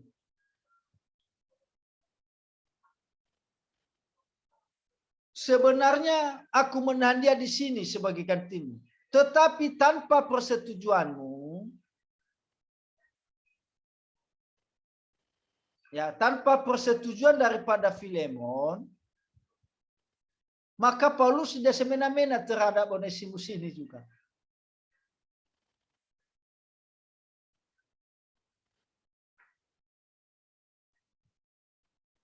Ya, tetapi tanpa persetujuanmu tidak mau berbuat sesuatu supaya yang baik itu jangan engkau lakukan seolah-olah dengan paksa. Tetapi tanpa persetujuanmu tidak mau berbuat sesuatu supaya yang baik itu jangan dilakukan dengan paksa. Jadi menerima Onesimus sesuatu yang baik, tapi jangan lakukan dengan paksa. Ya. Bisa atau bisa saja menahan Onesimus itu sudah baik sebenarnya, tapi jangan dilakukan dengan paksa. Atau ditujukan kepada Filemon menerima Onesimus sesuatu yang baik, tapi jangan dengan paksa. Akan tetapi dengan apa? Melainkan dengan sukarela. Jadi melakukan sesuatu itu jangan dengan paksa, tetapi dengan sukarela. Di sini maka Paulus menunjukkan kerendahan hati. Tadi diawali dengan kasih, maka diteruskan dengan kerendahan hati di sini. Tetapi tanpa persetujuanmu, sebenarnya Paulus punya hak di ayat 8 tadi. Ya, sekalipun di dalam Kristus aku punya kebebasan penuh untuk memerintahkan kamu. Nah, sebenarnya di sini, sedangkan di sini tetapi tanpa persetujuanmu. Sesungguhnya bahwa Paulus punya hak, tetapi karena dia mengedepankan kerendahan hati. Tetapi tanpa persetujuanmu tidak mau berbuat sesuatu supaya yang baik itu jangan engkau lakukan seolah-olah dengan paksa. melainkan dengan sukarela. Nah, lalu diteruskan di ayat 15. Kau bilang ngakak ini itu lagi kalau datang kawan. Sebab mungkin karena itulah dipisahkan sejenak dari engkau. Barang-barang aja dia nggak mau bawa tahu. Menantu. Dengan apa? Di ayat 15 lagi ditekankan. Supaya engkau menerimanya untuk selama-lamanya. Jadi, permintaan Paulus terkait dengan anaknya Onesimus kepada Filemon, supaya diterima untuk selama-lamanya. Bahkan di ayat 15 ditegaskan, bukan lagi sebagai budak, melainkan lebih daripada budak. Jadi Paulus meminta Filemon untuk menerima Onesimus bukan lagi budak, melainkan lebih daripada budak. Lalu puncaknya adalah di ayat 16, seperti apa lebih daripada budak itu? Di ayat 16, yaitu sebagai saudara seiman yang terkasih. Lalu kemudian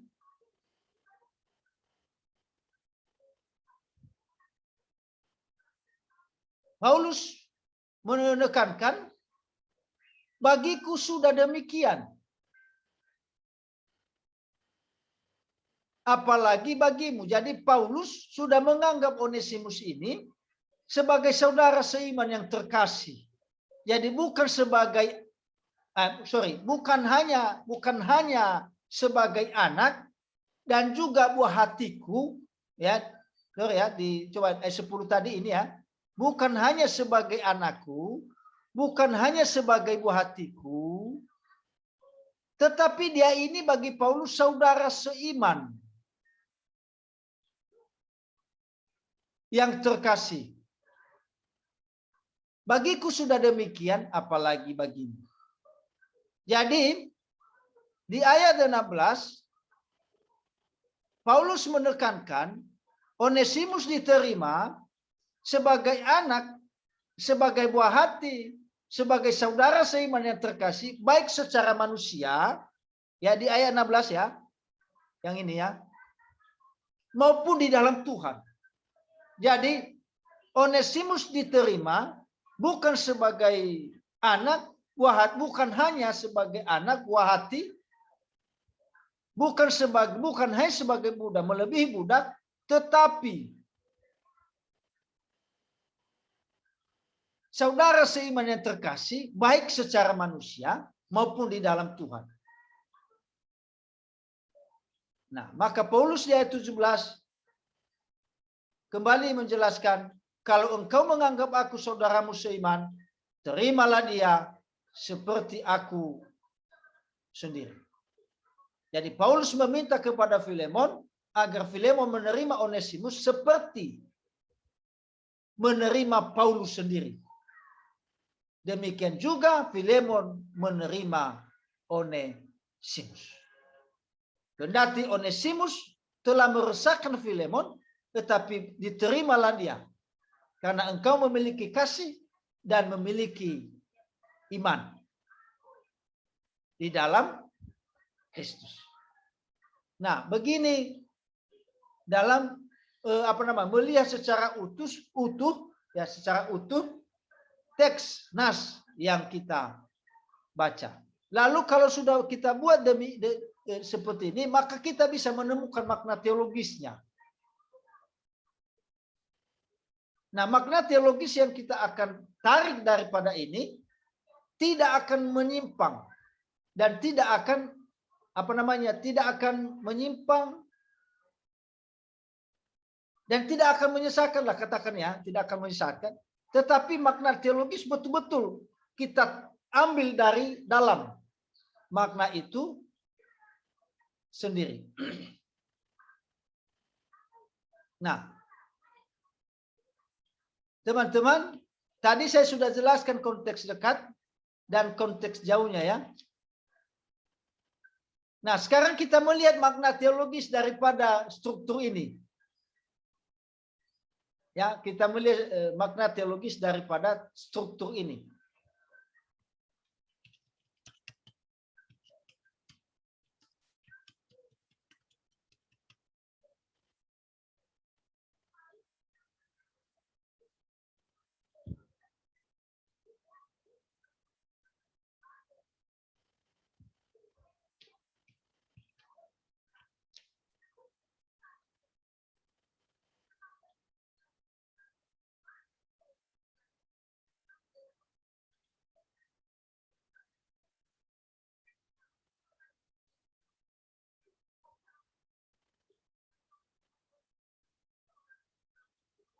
Nah, makna teologis dari teks ini tadi,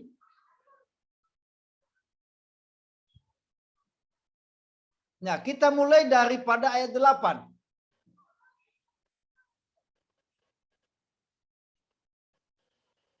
Kita mulai dari ayat 8. Ini kelihatan ya, kelihatan karena kelihatan kalau begini slide-nya ya, kelihatan ya. Ayo, kelihatan nggak? Tidak kelihatan, Pak. Hah? Kelihatan, Jordan? Kelihatan, Pak. Nah, kita mau mencari makna teologisnya ya.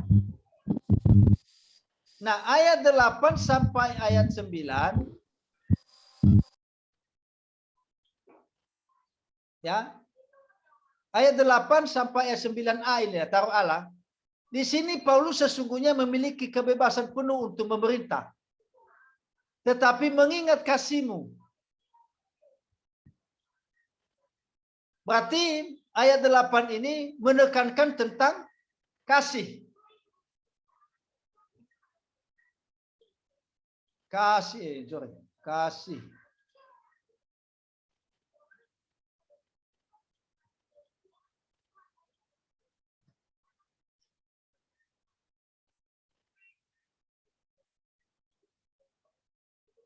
Ya, kasih.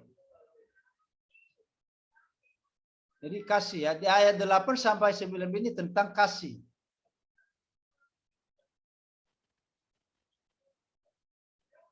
Kemudian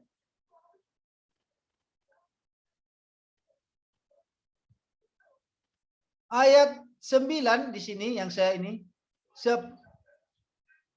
sampai ayat ini, ayat 10.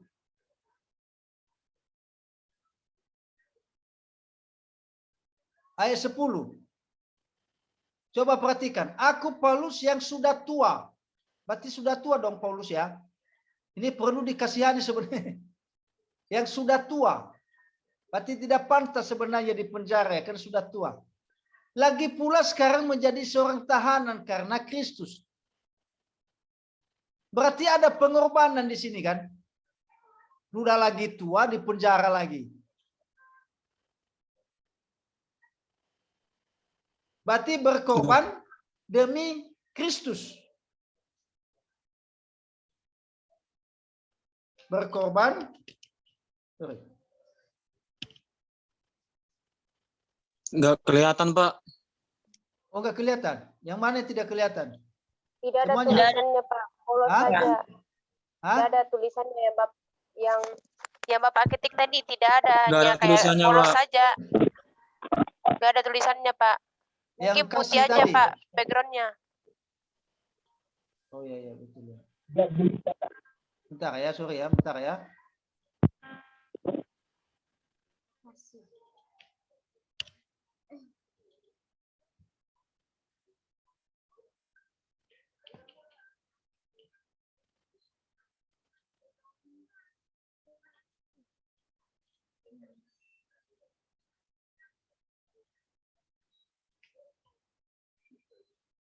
Oh enggak ada ya.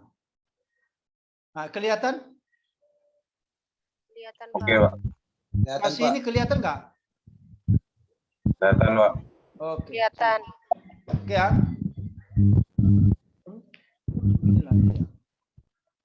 Tapi kok turun di bawah katanya kalimatnya ya?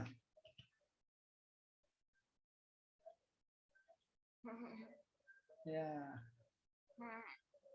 Oke ya. Jadi antara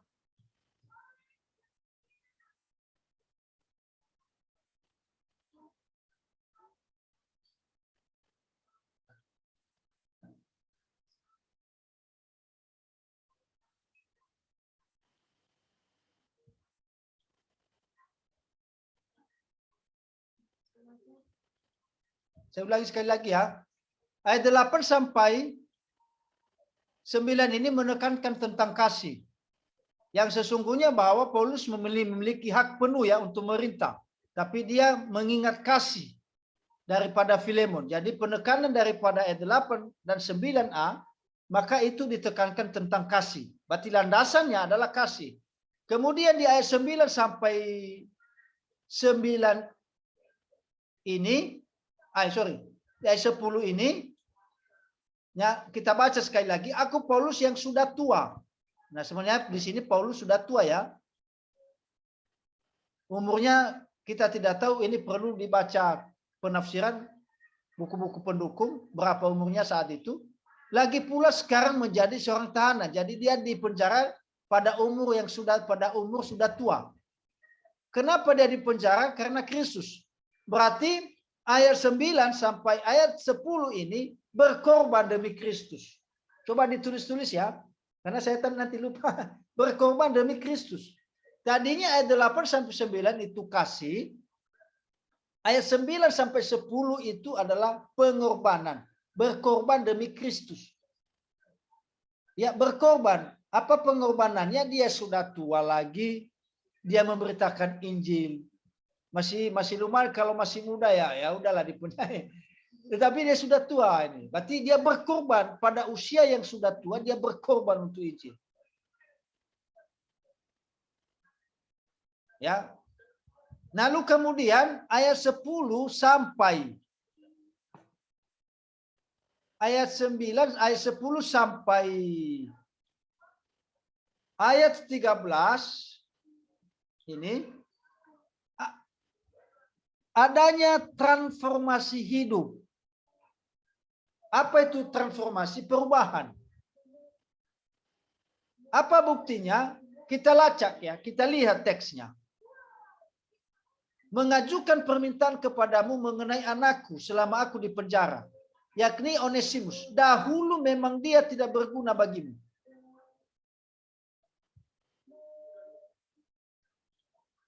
Tetapi sekarang sangat berguna. Baik bagimu maupun bagiku. Buah hatiku, kusuruh kembali kepadamu. Berarti ada transformasi kehidupan. Mengapa ada transformasi? Karena pertobatan. Di sini kita melihat bahwa Onesimus sudah bertobat. Mengapa dia bertobat? Karena pelayanan daripada Paulus. Paulus menginjili Onesimus sehingga Onesimus bertobat. Akibat daripada pertobatan itu, maka dia mengalami transformasi hidup. Dahulu dia tidak berguna, dahulu dia orang berdosa, dan sekarang dia berguna. Dan dapat dikatakan dia bukan lagi orang berdosa. Dia bukan hidup di dalam dosa. Kendati sebelumnya seorang pencuri, tapi sekarang dia sudah bertobat. Berarti di sini di ayat 10 sampai ayat 13 ada transformasi hidup. Jadi kasih, berkorban demi Kristus, dan juga ada transformasi. Berarti sudah 3 ya. Kemudian ayat 13, ayat 14 sampai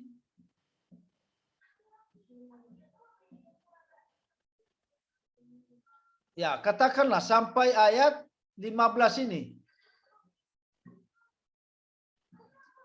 Adanya kerendahan hati. Apa buktinya?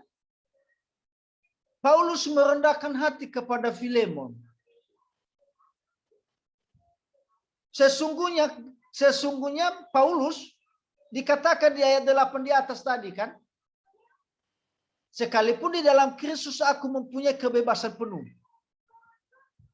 Tetapi di ayat 14 dia berkata, tetapi tanpa persetujuanmu. Selalu dia memberikan selalu dia tidak bergantung pada kebebasannya tadi. Tapi selalu dia bergantung kepada Filemon. Berarti kendati dia memiliki hak penuh, ya, tetapi dia tidak melakukan itu. Justru dia apa? Dia melakukan dengan kerendahan hati. Dia meminta dengan kerendahan hati. Bukan dengan kesombongannya dia meminta kepada Filemon.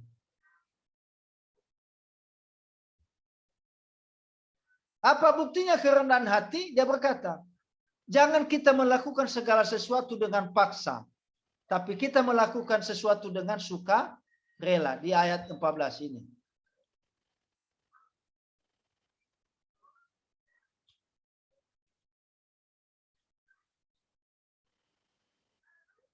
Lalu kemudian, ini sudah 4 ya tadi ya?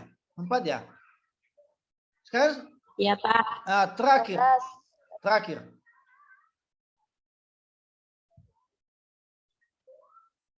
Bersaudara di dalam iman.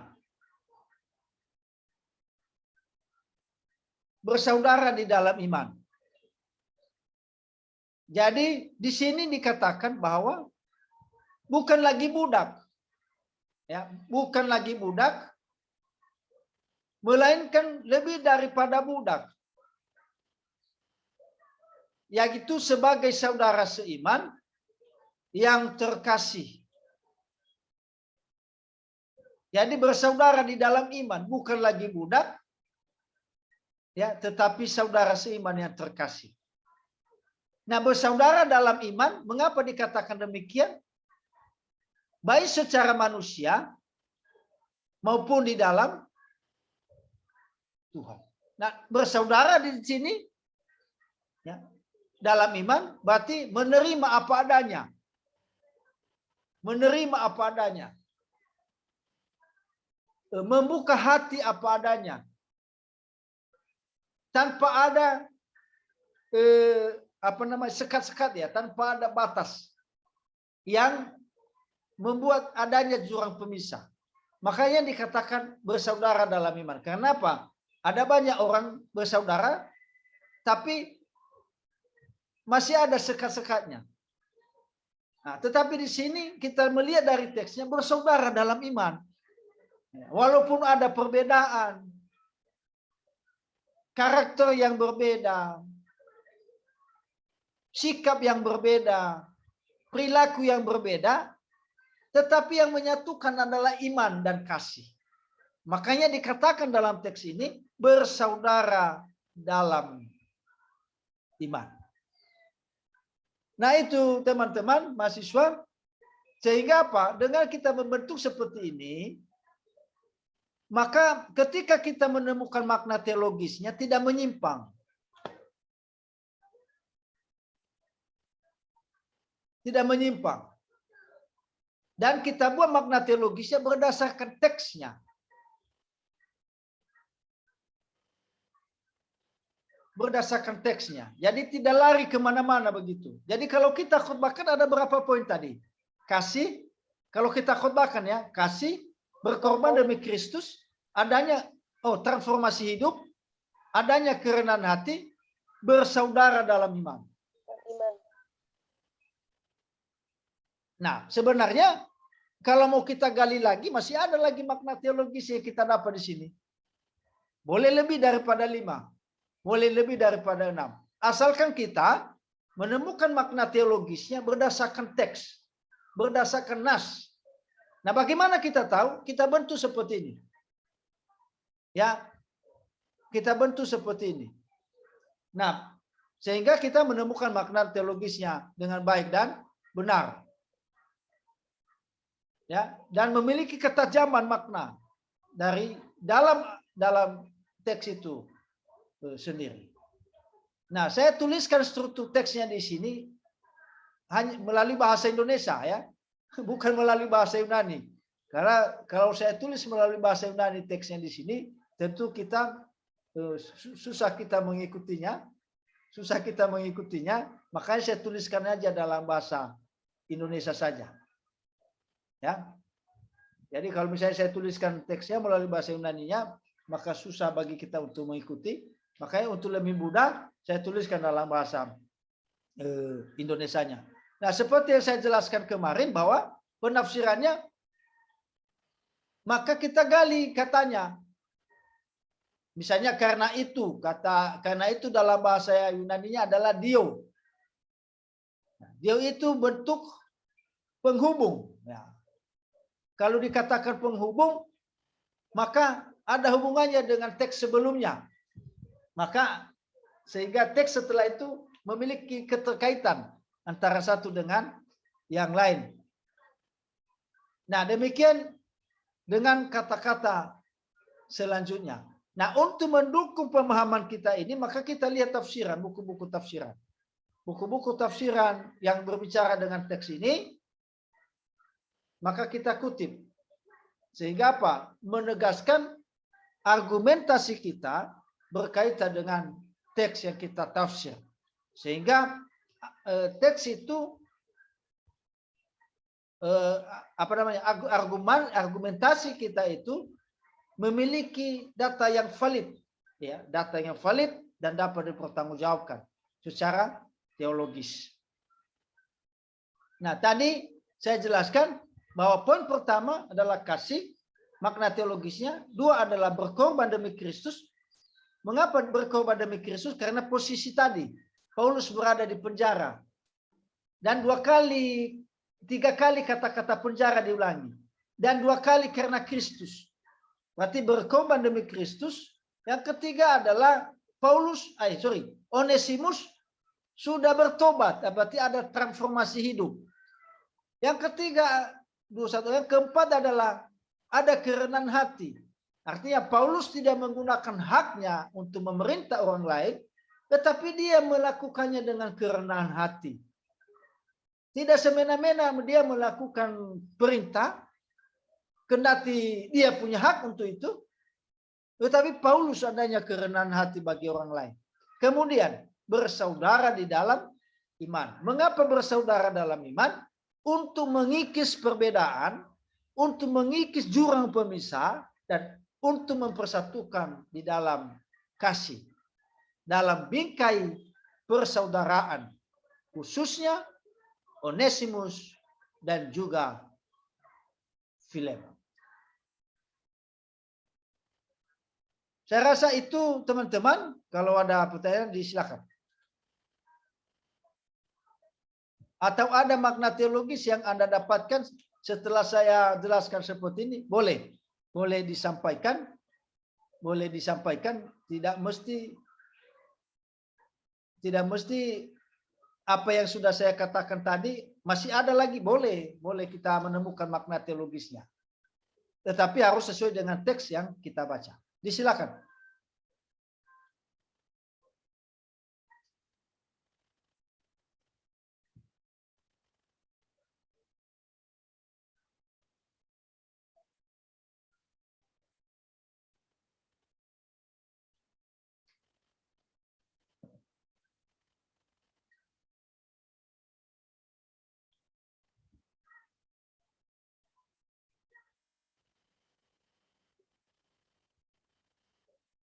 Atau sudah mengerti semua ini?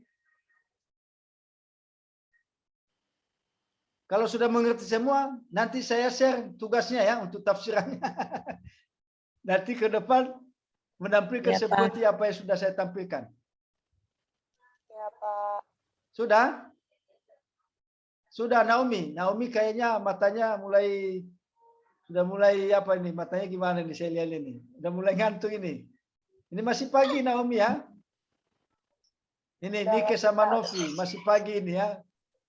Belum siang belum siang atau sore, ini masih pagi nih. Masih segar, Pak. Hah? Bagaimana segar, Ferry? Pak. Ya, bagaimana Ferry sudah? Ferry ini saya kira tadi foto yang dia tampil padahal langsung orangnya ya, udah begini tadi. Sudah paham belum nih?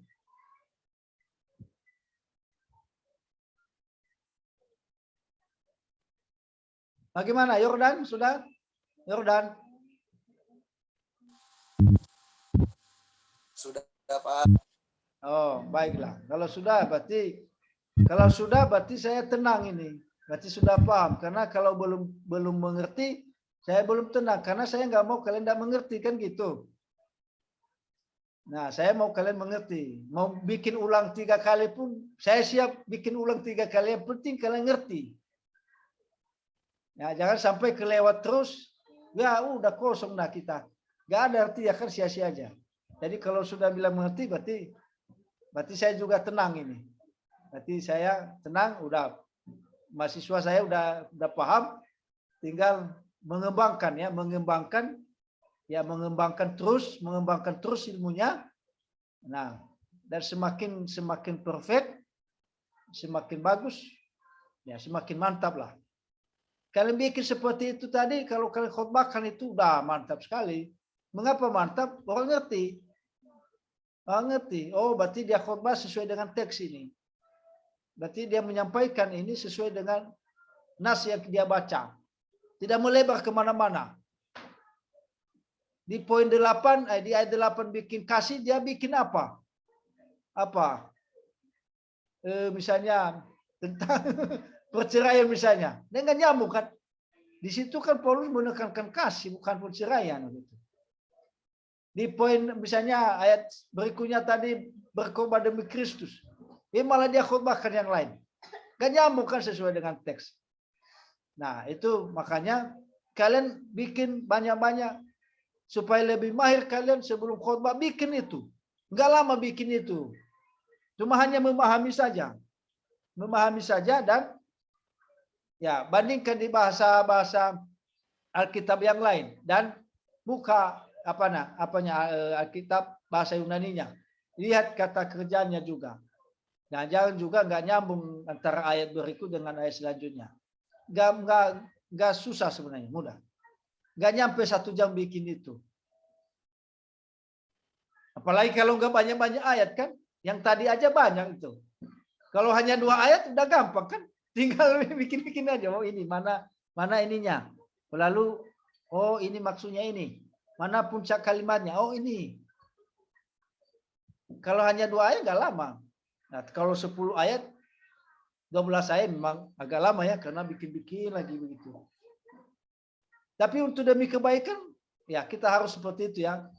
Artinya gini, kita sebagai teolog ke depan, teolog yang dapat dipercaya oleh orang lain dalam setiap perkataan kita, dalam setiap apa yang kita sampaikan. Artinya gini, kita bukan hanya sebagai teolog yang asal bicara, tapi betul-betul bicara sesuai dengan apa yang dikatakan oleh Alkitab, apa yang kita sampaikan di mimbar atau di khotbah-khotbah kita. Yang lain. Nah, itu yang perlu kita pahami bersama-sama. Saya masih belum kasih tugas dan mengapa saya tidak kasih dulu karena saya lihat kalian paham dulu apa tidak.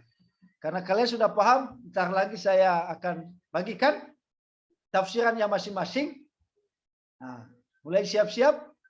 Dan satu persatu tampil, ya tampil menyampaikannya, ya biasakan diri tampil. Oh ini teolog ini, para penafsir ini, para eksekutor ini. Apalagi kan semester 7 sudah mulai bisa melakukannya. Karena udah semester 7 udah tingkat akhir itu, udah selesai, siap terjun di lapangan. Nah itu saja. Kalau ada lagi yang perlu dipertanyakan, silakan.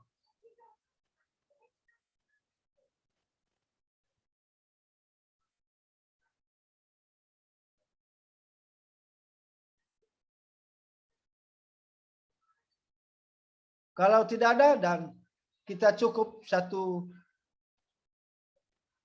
ini ya jam berapa tadi mulai? Jam 8 ya. Sekarang jam 10 ya. Kita terhitung 2 kali atau 1 kali ini ya?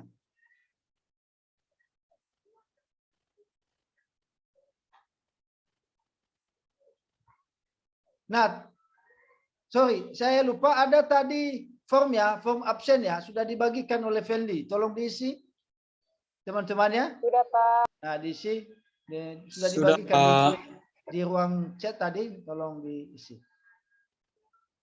Nah, Punya kita Kak Novi nggak bisa. akhiri. Kita tadi mulai jam 8 sampai sekarang. Berarti kita 1 kali pertemuan ya hari ini ya? Atau dihitung 2 kali nih, karena jam 8 sampai jam 10 ya? Ini mana Feli? Mana ketuanya ini?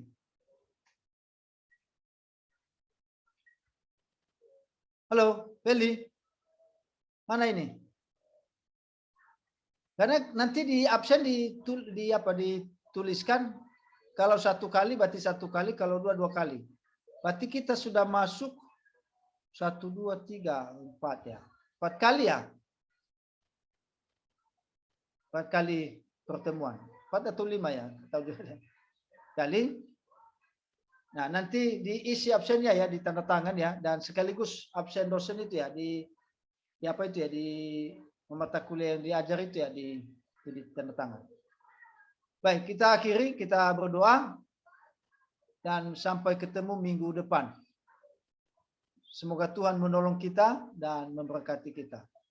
Silakan berdoa Pak Yogi, berdoa Pak Yogi. Pak Yogi. Nah, silakan berdoa. Saudara-saudari, mari kita berdoa. Tuhan, terima kasih Tuhan Dikau membantu kami Tuhan dalam perkuliahan kami pada hari ini Tuhan. Biarlah Tuhan Yesus apa yang telah disampaikan oleh dosen kami, Bapak Arif ya Tuhan, boleh menjadi bekal bagi setiap kami Tuhan untuk kami ke depannya. Tuhan juga sertai kehidupan Bapak Arif Tuhan, kehidupan keluarganya dan segala aktivitasnya Tuhan. Juga kami sebagai mahasiswa, biarlah Tuhan Yesus pelajaran yang telah kami pelajari Tuhan, setiap mata kuliah boleh menjadi suatu bekal ya Tuhan yang baik untuk kami ke depannya. Terima kasih Tuhan Yesus. Haleluya. Amin. Ya. Makasih Yogi ya. Ya Pak, sama-sama. Nah, sampai ketemu, Tuhan menolong kita. Terima kasih ya. Terima kasih Pak. Pak. Semangat Pak. Teman-teman, saya mau bicara.